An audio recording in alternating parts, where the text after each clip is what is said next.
और जो बड़े बिजनेस होते हैं उनके पास अकाउंटेंट्स होते हैं, जो छोटे बिजनेस होते हैं उनके पास अकाउंटेंट नहीं होते हैं, तो छोटे बिजनेस बंद हो जाते हैं। हमारी सरकार आएगी दिल्ली में तो हम इस जीएसटी को बदलेंगे। एक टैक्स होगा और कम से कम टैक्स होगा। ये 5 अलग अलग टैक्स ये हम बदल देंगे। और जो फोकस आजकल 2-3 बड़े अरबपतियों पे है उसको वहां से उतार कर किसानों, मजदूरों और छोटे व्यापारियों की ओर डालना पड़ेगा। आज अरबपति बैंक से कितना भी लोन लेना चाहते हैं ले सकते हैं। अदानी जी के, अंबानी जी के लाखों करोड़ रुपए बैंक लोन, बैंक में जाते हैं एकदम पैसा मिलता है, और अगर कोई मुश्किल होती है अरबपतियों का कर्जा माफ हो जाता है, मगर किसानों का लोन कभी माफ नहीं होता है। All right, that was Rahul Gandhi bringing to focus national issues in the state of Karnataka. Very interesting to see these star campaigners for parties like the Congress, of course, trying to evoke issues of national significance. So the question that we now are forced to ask is Karnataka's election stage almost a pre-decider to what comes forward in 2024? I'm right now in Bengaluru's iconic structure here, Town Hall, standing in right in front of this place where you see all kinds of protests. Anyone wanting to protest, Town Hall is really the spot that they come by, almost celebrating democracy in our country. This is a spot, the Town Hall, where you have people really coming out vocally expressing their opinions. Now let me cut across to all the poll campaigners. We have all the biggest top stars of all political parties out on the campaign trail today. Here are some of the visuals coming in from Mysuru region, where we saw Amit Shah, who is a home minister and the man known closest to Prime Minister Modi, who was campaigning across the old Mysuru region, very significant to Karnataka's politics, right now known as a bastion of the JDS and the Congress. Old Mysuru region seems to be the focus for the BJP now, really trying to tap into that vote bank. Amit Shah, National Party President, also JP Nadda was there. He was holding a roadshow. Amit Shah held this massive roadshow in Hassan district of Karnataka, where he launched a scathing attack at the grand old party, the Congress, accusing them of being corrupt. You also saw Mallikarjun Kharge, the Congress president, also rolling out his campaign, where he promised ahead of polls free electricity for the state of Karnataka, some units of free electricity and monthly allowances as well. But I'm going to cut across to Amit Shah. What he spoke in response to all the Congress's allegations, this was his exclusive interaction with India Today's Nagarjun Dwarkanath. JDS family आपको बोलते हैं, American president भी आ जाए, Russian president भी आ जाए, इस जिले का लोग जेडीएस के साथ है। ये उनका अहंकार है। लोकतंत्र में कभी एक परिवार का शासन नहीं चल सकता। जनता ये स्वीकार कर रही है और मुझे पूरा भरोसा है कि हासन की और कर्नाटक की जनता पूर्ण बहुमत का भारतीय जनता पार्टी का शासन लाएगी। सर, ओल्ड मैसूर रीजन में आपका इस बार बहुत ज्यादा कंसंट्रेशन है सर, क्या एक स्ट्रैटेजी है कि हैदराबाद कर्नाटक के अलावा ओल्ड मैसूर भी आपका स्ट्रांग होल्ड है? निश्चित रूप से इस बार ओल्ड मैसूर रीजन में भारतीय जनता पार्टी को बड़ा विजय मिलेगा। अभी आके मैं एक रोड शो कर आया, इसके विजुअल देख लीजिए। अगर रोड शो में 50,000 से ज्यादा लोग अगर आते हैं तो वो सीट निश्चित रूप से हम जीत सकते। सर, ऑल्सो कांग्रेस की जो नेता जो है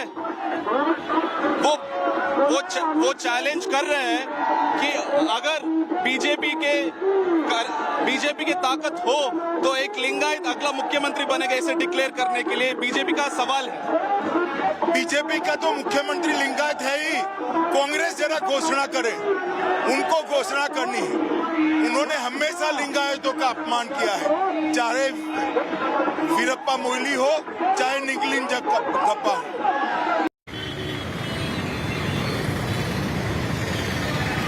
All right, I'm going to cut across to a very interesting story that came as a controversy ahead of Karnataka election. Now, that was the hijab controversy that really grabbed global headlines just a few months earlier.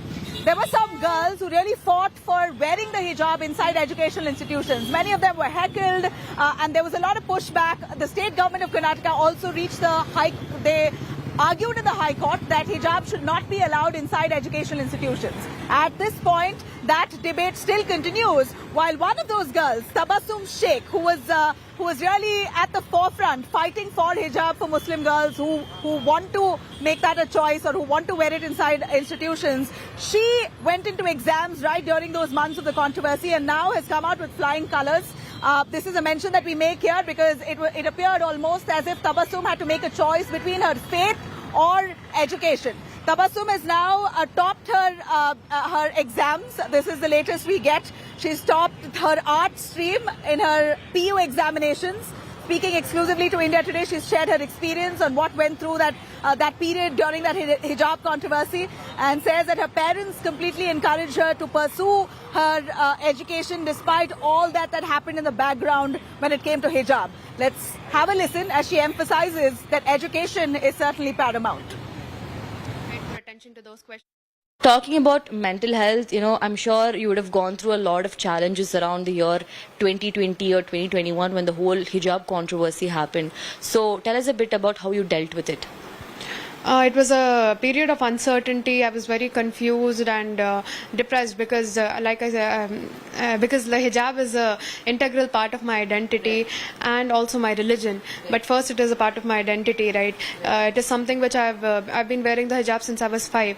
So it was very difficult for me to give it up, and I didn't want to. It's a secular country. I should be allowed to wear my hijab while I pursue my education. So it felt very unfair, very unjust, and when the verdict came out, my parents, they encouraged me to comply with the orders, and I did not attend college for 2 weeks because I was very confused about what I should do. But my parents said that if I was able to acquire an education, then I could get to a position where I could prevent such injustices from happening in the future. So that was my main motive for continuing to attend college. All right, there you have it. And in some more good news, when it comes to the political scenario here, we have all the top guns out in the field campaigning. And here's some visual. I'm going to cut across to JDS Supremo, former Prime Minister of India, HD Deve Gowda. After 1 year of illness, has now come out in full energy and strength to campaign along the Tumkuru region. This is hugely significant because he is one of the biggest players in the political scenario. JDS is also known as the party to frame the one that actually decides, the party that actually decides which government comes to power. JDS is Supremo HD Deve Gowda out on the campaign trail. He was almost bedridden. Let me repeat this. He was extremely ill, almost bedridden for a year after illness. He's now almost resurrected. He surfaced out of the campaign trail, trying to strengthen his party, the JDS, right from the grassroots. Tumkur is one of the regions that the JDS is strong, and that's where Deve Gowda was spotted campaigning today. Let's have a look at this snippet.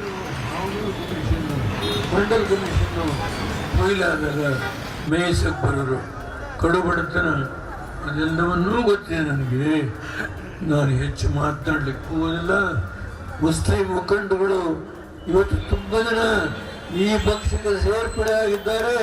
ಅಷ್ಟೇ ಅಲ್ಲ, ಅವರೆಲ್ಲ ನಾನು ಹೇಳಲಿಕ್ಕಾಗ್ತದೆ.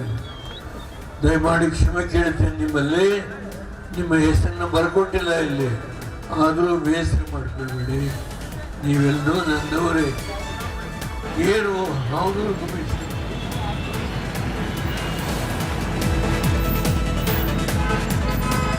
All right, that was Deve Gowda addressing a huge gathering there. He is unable to really walk at length, but he is managing to campaign for his party, the JDS. And today it appears was a very important day because let me give you a quick word on what's happened in Mandya. Mandya, a very important area for the JDS. Somehow they failed to convince the independent candidates to withdraw. Today was the last day of withdrawal for nominations, and the JDS failed to convince independent candidates who were part of the JDS earlier to withdraw their nomination. So it's going to be a tough fight for the JDS, even in their stronghold, Mandya region. And at a time like this, we've seen JDS's Deve Gowda now coming out himself out on the campaign trail to campaign for his party. I'm going to cut across finally in our last leg of our segment on the first-time voters in Karnataka in Bengaluru's Jain University Centre for Management Studies. I spoke to a few very vocal, opinionated students who spoke about what they want as a change in Karnataka, in Bengaluru city, and how do they really look at connecting with the politicians, and what kind of things would really motivate them to come out and vote. Here are some of those opinions from Ground Zero. Host of first-time voters in Karnataka have a lot to say and are quite opinionated before the elections in the state. Let me chat with these students from the Jain University College for Management. As a citizen in general, I would like to say a stable government. Okay, so something that I would want to address is congestion issues. Bangalore is the second most congested city in the entire world, and I face the traffic issues on a daily basis where I take like 35 minutes to cover a stretch of 5 kilometers. Wow. So yes, that's so congestion. But you have a small city with an influx of population. It's really hard for any government to maneuver. So I don't know if there is a solution around that. But yeah, what would you like to see? I would like means environmental issues. If you see like whole Bangalore is called land of lakes. Now currently I would say like there's no talking on this environmental issues properly. I would say like we have to focus. There's no discussion on environmental issues. And here we boast of Bangalore. Weather, I don't know if the weather is still the same, is it? The weather is quite different because I'm not from Bangalore. I'm from Udupi. And, Still from Karnataka. Same.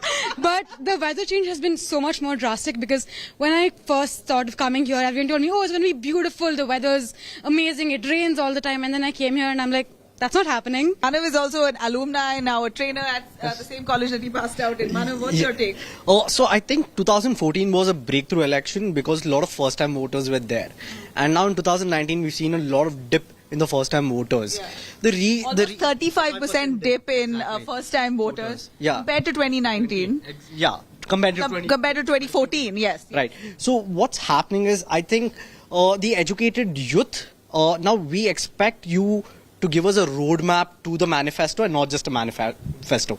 You tell me how you're going to fulfill the promises rather than just promising. Right? So you're saying a manifesto is something that will lure first-time voters to come out and vote, is that right? Yeah, I also feel that because as India became one of the populous country, the labor force in India will tend to increase. So I feel government should take initiatives to have a standardized layoff system, as in case in France we have the standoff layoff period is 1 to 6 months, whereas in India we don't have that standardized layoff period. So I feel government should take steps in order to improve the working condition as well as to ensure the security for the laborers in India.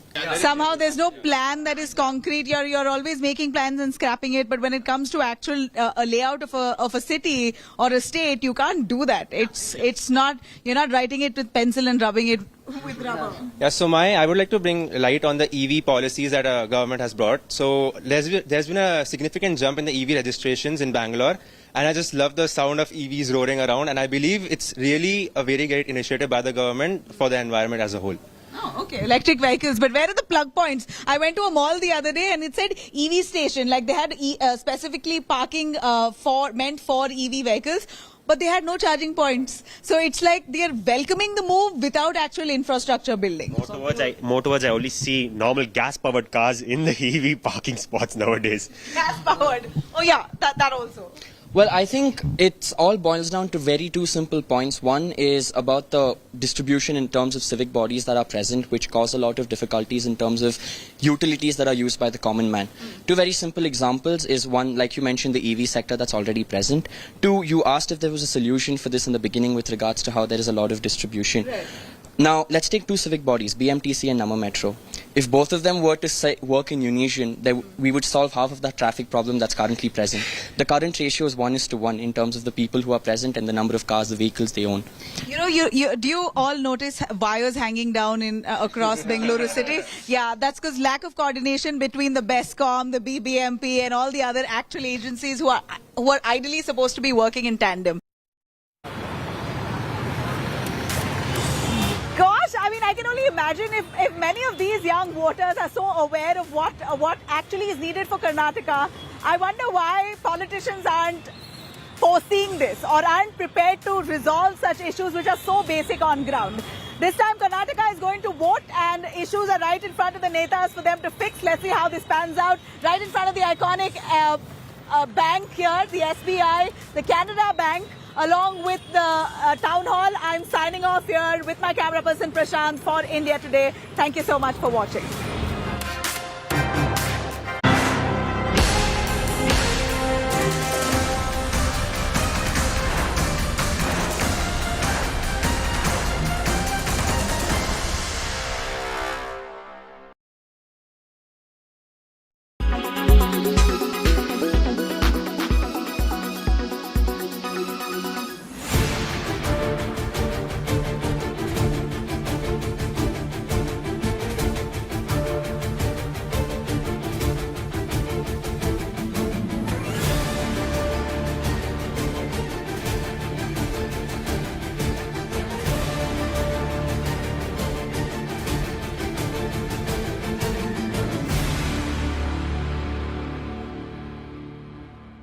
Weather forecast now.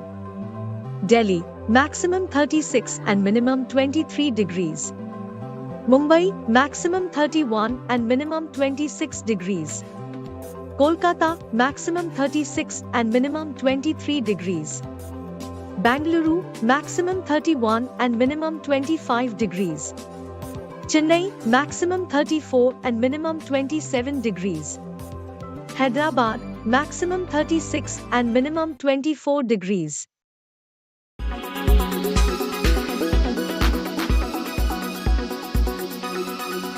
Make your media plan smarter with India Today Live TV on your connected devices. Amplify your brand with 100 million smart internet viewers. To advertise, mail us at sales@aajtak.com.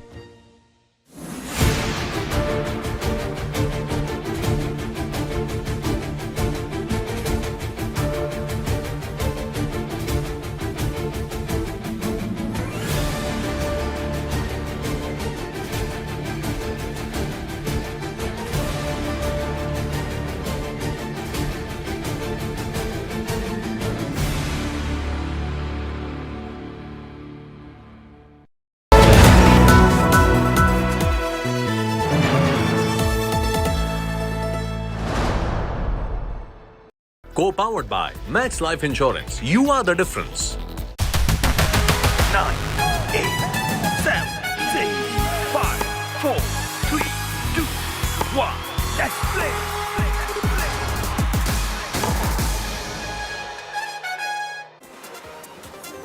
You are watching Lights Camera Cricket, our special on IPL 2023. The game coming up today is the Battle of the Laggards. Two teams that are languishing at the bottom of the table. We'll of course take a closer look at the game that's coming up a little later, but also remember that today is 24th of April, a very special day in the Indian cricketing calendar. That's because today is also Sachin Tendulkar, the living legend's birthday, and the fact that this is his 50th birthday, it assumes even greater significance. The entire country at the moment is celebrating Sachin Tendulkar's birthday. The man himself right now is on a holiday. He put a picture up on social media sipping his cup of chai. But as I said, the entire country